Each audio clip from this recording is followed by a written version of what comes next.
महाभारत युद्ध में भगवान श्री कृष्ण ने अर्जुन को तब गीता का पाठ पढ़ाया था जब उनके कदम युद्ध भूमि में डगमगाने लगे थे। गीता के उपदेशों को सुनकर अर्जुन अपने लक्ष्य को पूरा करने की तरफ अग्रसर हुए। कहा जाता है कि गीता में जीवन की हर एक परेशानी का हल मिल जाता है। गीता कर्म करने और जीवन में आगे बढ़ते रहने की प्रेरणा देती है। ऐसे में किसी भी परेशानी का हल पाने और जीवन में सफलता पाने के लिए गीता की कुछ बातों का ध्यान रखना चाहिए। माना जाता है कि जो भी व्यक्ति गीता की इन 5 बातों का जीवन में अनुसरण कर लेता है वो हर काम में विजय हासिल कर सकता है और कई चिंताओं से मुक्त हो जाता है। आइए जानते हैं उन बातों के बारे में। गीता में श्री कृष्ण के अनुसार एक व्यक्ति को खुद से बेहतर कोई नहीं जान सकता, इसलिए स्वयं का आकलन करना भी बेहद आवश्यक है। जो मनुष्य अपने गुणों और कमियों को जान लेता है वो अपने व्यक्तित्व का निर्माण करके हर काम में सफलता प्राप्त कर सकता है। भगवत गीता कहती है कि हर मनुष्य को आत्ममंथन जरूर करना चाहिए। जब मनुष्य आत्मज्ञान की प्राप्ति करता है तभी वो अहंकार जैसे अवगुण से दूर रह पाता है।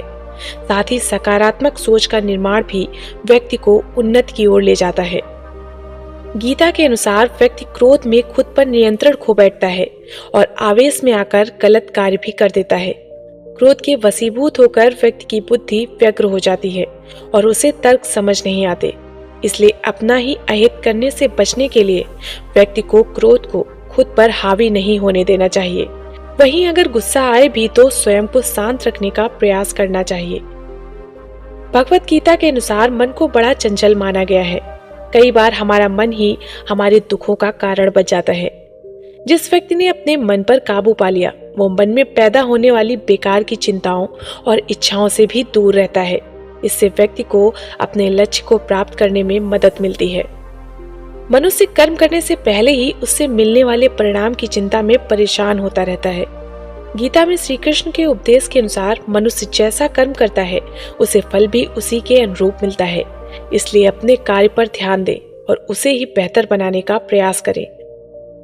गीता के अनुसार व्यक्ति को संदेह या संशय की स्थिति में नहीं रहना चाहिए। जो लोग संशय की स्थिति में रहते हैं उनका भला नहीं हो सकता है। जीवन में स्पष्ट नजरिया होना चाहिए। दोस्तों, श्री कृष्ण कहते हैं कि आनंद मनुष्य के भीतर ही निवास करता है, परंतु मनुष्य उसे स्त्री में, घर में, बाहरी सुखों में खोज रहा है। श्री कृष्ण कहते हैं कि भगवान की उपासना केवल शरीर से ही नहीं बल्कि मन से करनी चाहिए। भगवान का बंधन उन्हें प्रेम बंधन में बांधता है। मनुष्य को अपने मन और बुद्धि पर विश्वास नहीं करना चाहिए क्योंकि ये बार बार मनुष्य को दगा देते हैं। खुद को निर्दोष मानना बहुत बड़ा दोष है। मनुष्य की वासना ही उसके पुनर्जन्म का कारण होती है। इंद्रियों के अधीन होने से मनुष्य के जीवन में विकार और परेशानियां आती हैं। दोस्तों, संयम यानी धैर्य, सदाचार, स्नेह और सेवा जैसे गुण सत्संग के बिना नहीं आते हैं। श्री कृष्ण कहते हैं कि मनुष्य को वस्त्र बदलने की आवश्यकता नहीं है, आवश्यकता हृदय परिवर्तन की है। जवानी में जिसने ज्यादा पाप किए हैं उसे बुढ़ापे में नींद नहीं आती।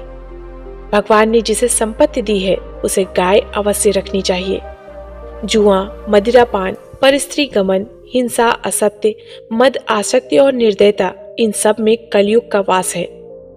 अधिकारी शिष्य को सद्गुरु यानी अच्छा गुरु अवश्य मिलता है।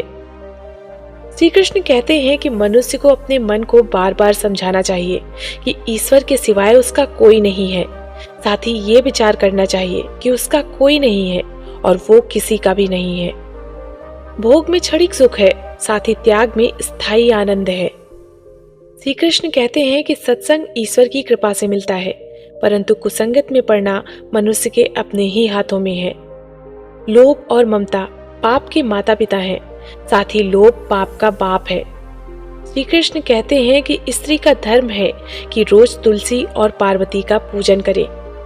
यदि पति पत्नी पवित्र जीवन बिताए तो भगवान पुत्र के रूप में उनके घर आने की इच्छा रखते हैं।